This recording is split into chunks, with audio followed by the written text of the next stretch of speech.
చిత్ర alias KS చిత్ర.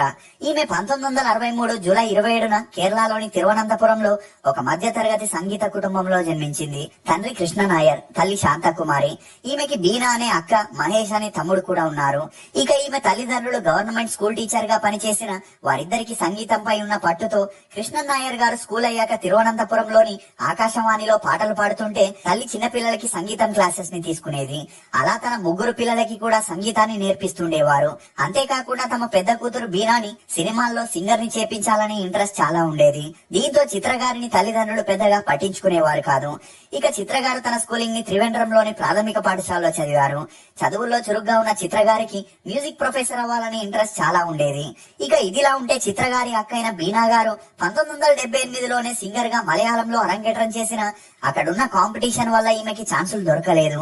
అలా 15 songs ని పాడిన తర్వాత ఇండస్ట్రీకి ఫుల్ స్టాప్ పెట్టేసి సాఫ్ట్వేర్ ఇంజనీర్ అయిన వేణుగోపాల్ ని పెళ్లి చేసుకుని లైఫ్ లో సెటిల్ అయ్యింది. దీంతో చిత్ర తల్లిదండ్రులు చిత్రని సినిమాలో సింగర్ ని చేసి తమ కళని నెరవేర్చుకోవాలనుకున్నారు.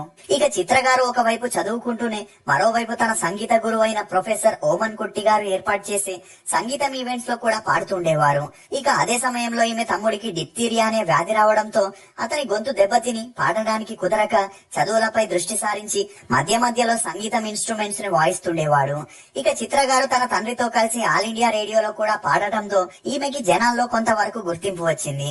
అలా ఈమెకి సంగీతం మీద ఉన్న పట్టుని చూసి కేంద్ర ప్రభుత్వం స్కాలర్షిప్ ని ఇవ్వగా దాని ద్వారా ఈమె మ్యూజిక్ లో BA డిగ్రీని కంప్లీట్ చేసి MA పట్టాని కూడా పొందింది. ఇదిలా ఉంటే ఈవెంట్స్ లో చిత్ర గారి గొంతు విన్న ఓమన్ కుట్టి గారి అన్నయ్య అయిన MG రాధాకృష్ణ గారు ఈమెకి మలయాళం మూవీలో తన మ్యూజిక్ డైరెక్షన్ లో సింగర్ గా ఛాన్స్ ఇచ్చారు. కానీ ఆ మూవీ రిలీజ్ కాకపోవడంతో చిత్ర గారు కోరస్ సింగర్ గా వెళుతూ స్టూడియో రికార్డింగ్ పద్ధతిని కూడా అలవాటు చేసుకునేవారు. ఇక ఇదే సమయంలో చిత్ర గారి అక్కైన బీనా గారు సింగింగ్ కి ఫుల్ స్టాప్ పెట్టడంతో జేసుదాస్ గారు ఆ ప్లేస్ లో చిత్ర గారిని తీసుకొచ్చి ఆమెతో ఆల్బమ్ సాంగ్స్ ని, డ్యూయట్ సాంగ్స్ ని, సోలో సాంగ్స్ ని పాడించేవారు. అలా మలయాళంలో 1 ఇయర్ లో జేసుదాస్ గారితో కలిసి చిత్ర గారు 100 సాంగ్స్ ని పాడి రికార్డ్ ని క్రియేట్ చేశారు. దీంతో జేసుదాస్ గారు చిత్ర గారిని ఇతర మ్యూజిక్ డైరెక్టర్స్ కి రికమెండ్ చేయడంతో అప్పట్లో టాప్ సింగర్ గా ఉండే జేసుదాస్ గారి మాటని ఎవరు కూడా కాదనలేకపోయేవారని చెప్పొచ్చు. ఇక అలా ప్రణయ గీతం అనే మూవీలో చిత్ర గారు పాడిన పాటలతో తన కెరియర్ మారిందనే చెప్పొచ్చు. అలా అప్పటి వరకు టాప్ సింగర్స్ అయిన జానకి, సుశీల గారి డేట్స్ కోసం ఎగబడిన వారంతా చిత్ర గారి మెలోడీ సాంగ్స్ ని విని ఆమెకి పిలిచి మరీ ఛాన్సులు ఇవ్వడం మొదలెట్టారు. ఇక ఈ క్రమంలోనే ఇళయరాజా గారితో చిత్ర గారికి పెరిగిన పరిచయం కారణంగా అతని మ్యూజిక్ డైరెక్షన్ లో 1985లో చిత్ర గారు తమిళ్లో సింధు భైరవి అనే మూవీతో పరిచయం అవ్వగా ఈమె పాడిన పాటకి గాను నేషనల్ అవార్డు కూడా రావడంతో అదే సంవత్సరంలో ఇళయరాజా గారి మ్యూజిక్ లో 18 సినిమాల్లో 60 పాటల్ని పాడే అవకాశం చిత్ర గారికి వచ్చింది. ఇక అలా తెలుగులో కూడా సింధు భైరవి మూవీని డబ్ చేయగా అందులోని సాంగ్స్ ని కూడా ఇళయరాజా గారు చిత్ర గారితో పాడించడం ద్వారా తెలుగులోకి కూడా అరంగేట్రం చేశారు. ఇక అలా మలయాళంలో జేసుదాస్ గారు, తమిళ్లో ఇళయరాజా గారు, తెలుగులో SP బాలసుబ్రహ్మణ్యం గారి సపోర్ట్ తోనే చిత్ర గారు కొద్ది రోజుల్లోనే స్టార్ సింగర్ గా ఎదిగారు. అలా ఆ తర్వాత బాలు గారు హిందీలో చిత్ర గారిని ఇంట్రడ్యూస్ చేపించగా వీరిద్దరూ కలిసి హిందీలో 200 సాంగ్స్ ని పాడి హిట్ పేర్ గా నిలిచారు. అంతేకాకుండా తెలుగులో KV మహాదేవన్, K చక్రవర్తి, MM కీరవాణి గారి మ్యూజిక్ లో చిత్ర గారు పాడుతూ తన సింగింగ్ టాలెంట్ కి గాను 11 నంది అవార్డ్స్ ని గెలవడం విశేషం. ఇక ఎప్పుడైతే చిత్ర గారు సింగింగ్ లో బిజీ అయ్యారో తల్లిదండ్రులు తమ కూతురికి పెళ్లి చేయాలని డిసైడ్ అయి చిత్ర గారి బెస్ట్ ఫ్రెండ్ అయిన వనజ గారి అన్నయ్య అయిన విజయ్ శంకర్ గారితో పెళ్లిని ఫిక్స్ చేశారు. ఇక విజయ్ శంకర్ గారికి కూడా మ్యూజిక్ పై పట్టున్న, మ్యూజిక్ ఫీల్డ్ లో ఇంట్రెస్ట్ లేక బీటెక్ ని పూర్తి చేసి ఒక సాఫ్ట్వేర్ కంపెనీలో జాబ్ లోకి జాయిన్ అయ్యారు. అలా చిన్నప్పటి నుండి చూసిన అబ్బాయి కావడంతో చిత్ర గారి తల్లిదండ్రులు అతనికి తమ కూతుర్నిచ్చి పెళ్లి చేయాలనుకున్నారు. అంతేకాకుండా చిత్ర గారికి, విజయ్ శంకర్ గారికి ఒకరంటే మరొకరు ఇష్టం ఉన్న కారణంగా 1987లో వీరిద్దరికి ఘనంగా పెళ్లి చేశారు. ఇదిలా ఉంటే పెళ్లి తర్వాత భర్త ఆఫీస్ పనుల్లో బిజీగా ఉంటే రికార్డింగ్స్ కి వెళ్లేటప్పుడు చిత్ర గారికి తోడుగా తన తండ్రి వెళ్తుండేవారు. కానీ ఒక స్టేజ్ లో చిత్ర గారి తండ్రికి నోటి క్యాన్సర్ వచ్చి అది ఫైనల్ స్టేజ్ కి వెళ్లడంతో ఆరోగ్యం విషమించి మరణించారు. అలా ఆ తర్వాత తన తల్లి కొన్నాళ్ళు తోడుగా వెళ్లిన తనకి కూడా ఆరోగ్యం క్షీణించడంతో ఇంట్లోనే ఉండే పరిస్థితి వచ్చింది.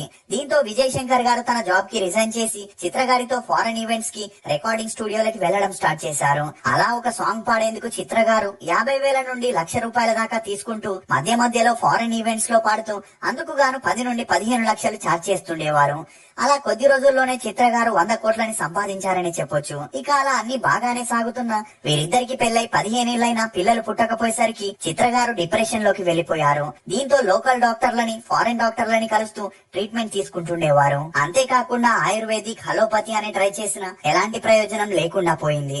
ఇక అలా చిత్ర గారికి 39 ఏళ్లవడంతో హోప్స్ అన్ని వదులుకున్న ఆ సమయంలోనే చాలా మంది ఐవీఎఫ్ ద్వారా బిడ్డని కనడంతో ఫైనల్ గా ఒకసారి ట్రై చేయాలని డాక్టర్ ని కన్సల్ట్ అవ్వగా 6 నెలల సుదీర్ఘ ట్రీట్మెంట్ తర్వాత చిత్ర గారు ప్రెగ్నెంట్ అయ్యారు. దీంతో భార్యాభర్తల ఆనందానికి అవధులు లేకుండా పోయాయి. ఇక అలా 2002 డిసెంబర్ 17న చిత్ర గారు ఒక అమ్మాయికి జన్మనివ్వగా తనకి నందన అనే నామకరణం చేశారు. కానీ పాప పుట్టిన కొన్ని రోజులకే తనకి డౌన్ సిండ్రోమ్ సమస్య ఉందని తేలింది. అంటే ఈ సమస్య ఉన్న వారిలో భౌతికంగా మానసికంగా ఎదుగుదల లోపాలు కనిపిస్తుంటాయి. ఇక ఈ సమస్య రావడానికి గల కారణం ఉండాల్సిన వాటికన్నా క్రోమోజోమ్ 21ల సంఖ్య ఎక్కువగా ఉండటం మరియు ప్రసవ సమయంలో తల్లి వయసు ఎక్కువగా ఉండడంతో బిడ్డ డౌన్ సిండ్రోమ్ తో పుట్టే ప్రమాదం ఉందని, ముఖ్యంగా 37 సంవత్సరాల కంటే ఎక్కువ వయసున్న స్త్రీలు ఇలాంటి పిల్లలకి జన్మనిచ్చే అవకాశం ఉందని నిపుణులు తమ అభిప్రాయాన్ని వ్యక్తం చేస్తున్నారు. ఇక అలా ఇండియాలో సంవత్సరానికి 1,30,000 మంది పిల్లలు ఈ సమస్య బారిన పడుతుండడం చాలా బాధాకరమని చెప్పొచ్చు. ఇక ఇదే కోవలో ఎప్పుడైతే నందనకి సమస్య ఉందని తెలిసిందో చిత్ర గారికి మరియు ఆమె భర్తకి ఆకాశం తలపై వచ్చి పడినట్లయింది. అయినా కూడా చాలా సంవత్సరాల తర్వాత కలిగిన ఏకైక సంతానం కావడంతో చిన్నప్పటి నుండి తనని గారాభంగానే పెంచుకున్నారు. ఇక అలా భార్యాభర్తలిద్దరూ ఎక్కడికి వెళ్లినా కూతుర్ని తమతోనే తీసుకెళ్తుండేవారు.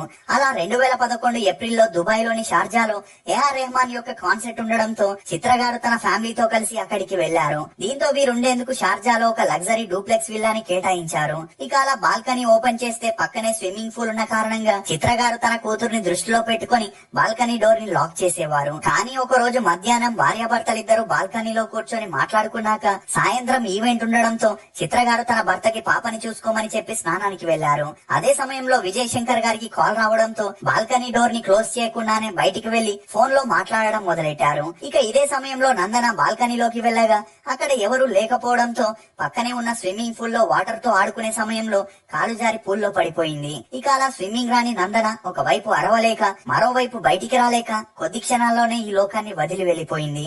అలా ఆ తర్వాత చిత్ర గారు రెడీ అయి కూతుర్ని రెడీ చేసేందుకు బయటికి రాగా అప్పటికే బాల్కనీ డోర్ ఓపెన్ లో ఉండడంతో పరిగెత్తుకొని వెళ్లి చూడగా తాము అల్లారు ముద్దుగా పెంచుకున్న 9 ఏళ్ల కూతురు ఇక లేదని తెలిసి తల్లిదండ్రులు ఇద్దరు తల్లడిల్లిపోయారు. అలా అప్పటి నుండి మానసికంగా కృంగిపోయిన చిత్ర గారు 3 ఏళ్లు ఇంటి నుండి బయటకి రాక పాటల్ని పాడడం ఆపేసి ఎప్పుడూ కూతురి గురించి ఆలోచిస్తుండేవారు. ఇక అలా ఒక స్టేజ్ లో తన వల్లే ఇదంతా జరిగిందని చిత్ర గారు బలవన్మరణానికి పాల్పడగా భర్త సరైన సమయానికి చూసి కాపాడారు. అలా అప్పటి నుండి చిత్ర గారిని ఒంటరిగా వదలకుండా ఎప్పుడూ తనకి తోడుగా నీడగా ఉంటూ వస్తున్నారు. ఏదేమైనా చిత్ర గారికి తన కూతురు లేని లోటు భరించే శక్తి ఆ దేవుడు ఇవ్వాలని కోరుకుందాం. ఇప్పటి వరకు చిత్ర గారు 25,000 పాటల్ని పాడగా కేంద్ర ప్రభుత్వం నుండి 2005లో పద్మశ్రీ, 2018లో రాష్ట్రపతి అవార్డు, 2021లో పద్మభూషణ్ అవార్డు తో పాటు 6 national awards, 10 Filmfare awards, 11 Nandi awards ని కూడా అందుకున్నారు. మీకు చిత్ర గారు పాడిన పాటల్లో ఫేవరెట్ ఏదనేది కమెంట్ సెక్షన్ లో తప్పకుండా తెలియజేయండి.